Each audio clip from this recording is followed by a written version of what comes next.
this one's a bit close to the bone, I'm not gonna lie. Ever had a friend cancel plans and your brain immediately goes, never mind, they never like me anyway? Or someone's mean to you and you think, nah, they're just having a bad day for the 57th time. Let's talk about learning to trust again after trauma. Admittedly, it can feel a bit like driving in the dark in mud traffic with no headlights and a full-on blinking dashboard. Oh, and you've never driven a car before. But totally doable, and there's method to the madness, I promise. Let me show you what I mean. This time, we're starting with an old story that you've heard before, but not like this. Once, there was a shepherd boy who was looking to spice up his life a little bit. This was pre-internet, so no chaos on tap. One day, he started shouting that a wolf was circling the flock. The villagers came running to help. No wolf, but good company. Result: the next day he did it again, then again, until the villagers finally sussed out his game. And then, of course, one day a wolf did show up. When the boy shouted for help, the villagers ghosted him. The end. Literally. Man, children's stories were absolutely brutal in those days. Honestly, half of us were traumatized before real life even got a flipping chance. Anyway, that wolf, no wolf game, that is a little bit like how trauma messes with your head. You know that sinking feeling when you get the dreaded "can we talk" message, or the constructive feedback that makes you want to get off the planet at the next stop? Or that time you met someone really nice and you hit it off and everything, but then you freaked out because you felt suspiciously safe in their presence? Meanwhile, there's a grown-ass wolf standing right in front of you and your brain's like, nothing to see here. If this is hitting uncomfortably close to home, you're not alone. Liking, sharing, and subscribing to the channel genuinely helps this reach people who may be feeling a bit alone in this quagmire. Next, we see how nothing makes sense and everything makes total sense when it comes to trust after trauma. So what's going on under the hood? The nervous system responds to traumatic experiences with two competing adaptations intended to prioritize survival over accuracy. Because, who cares about being wrong if you're still alive when the opposite could have been the case? Don't think too hard about that. These two adaptations are safety at all costs, I don't trust anyone, and connection at all costs, I trust everyone. These often show up as hyperprotection, withdrawing, mistrusting, and hyperconnection, people-pleasing, fawning, oversharing. Pick your fave. Or if you're bi-curious, why not try both? Greedy, did you say? I'll take that if it means choosing freely without hurting myself or anyone else.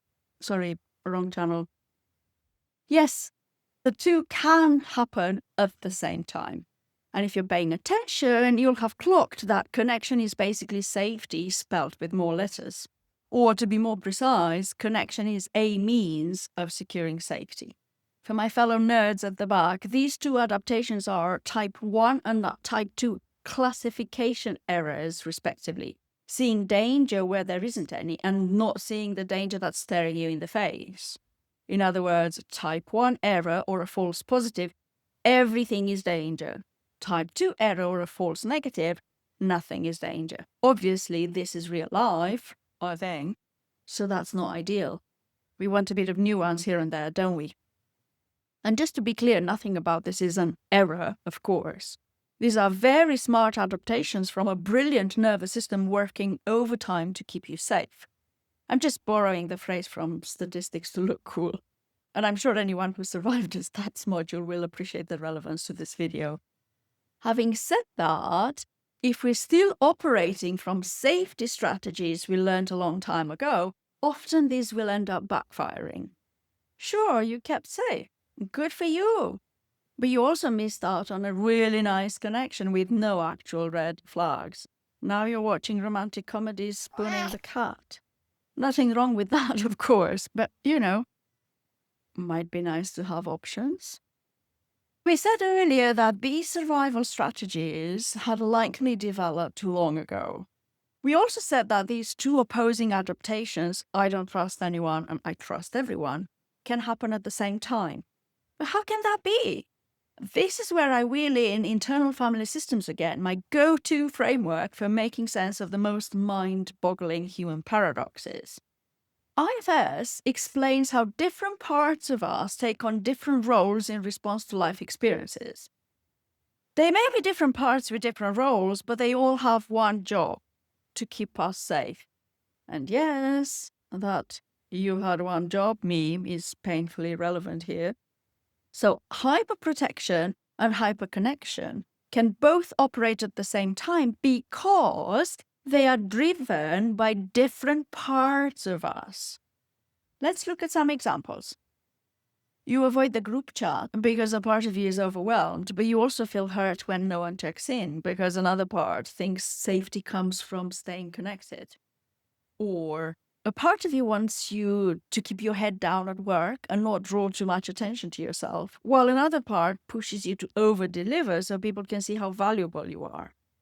Or you keep your guard up so you don't get hurt, but you also overshare on date one because a part of you thinks the fastest way to safety is instant closeness. That's why it's completely pointless to ask, why am I like this? Because you're not.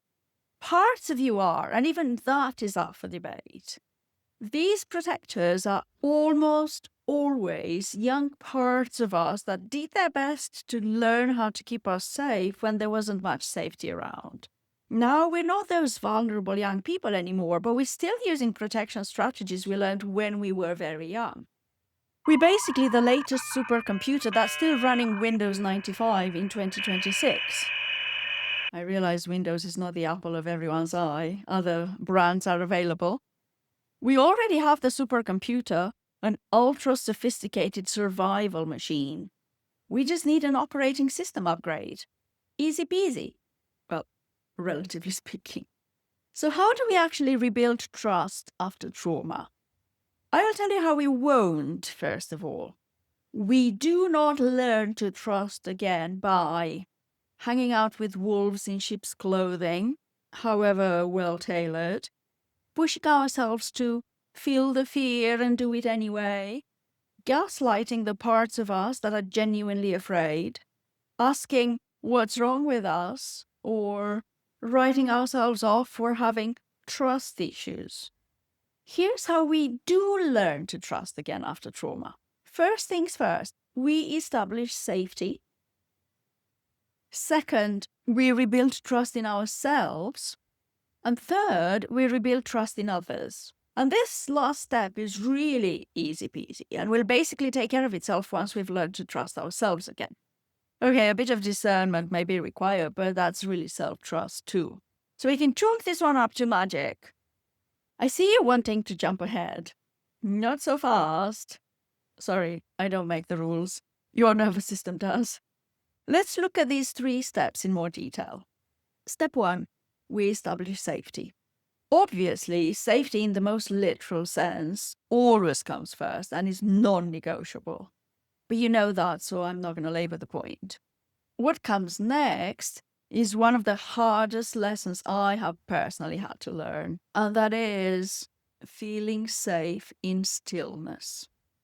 The words "just be" were my absolute life mantra at one point. I kept repeating them, writing them down, even had them engraved on treasured personal objects. You know, anything I could do other than just be. Leave it to this brain to make a full-time job out of stillness. To be fair, when life has taught you safety means always being on the go, slowing down can be absolutely terrifying. Never mind big bad wolves, you should have seen my brain at 2 a.m. a couple of years ago. Trauma doesn't just make us distrust people with obvious solid reasons. It also makes us distrust rest, ease, lack of striving. It makes us expect impending disasters every time we stop trying to control everything for 5 minutes. Who would have guessed sitting down for a breather was such a high-risk activity, right? So we confuse busyness with safety. That's why we overwork, over-explain, overgive. That's why we think we must earn our right to exist and constantly apologize for it.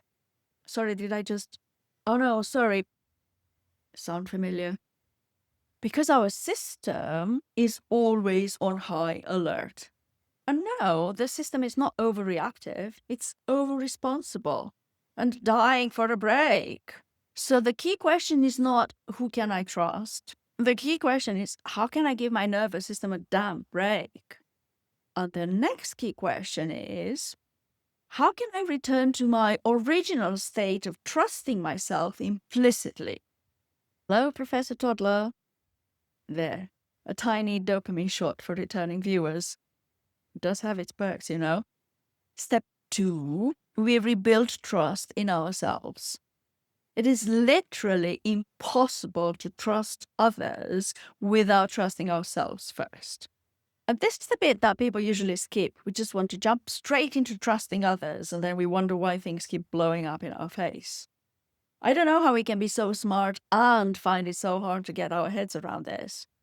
I mean, I do, but how long you got?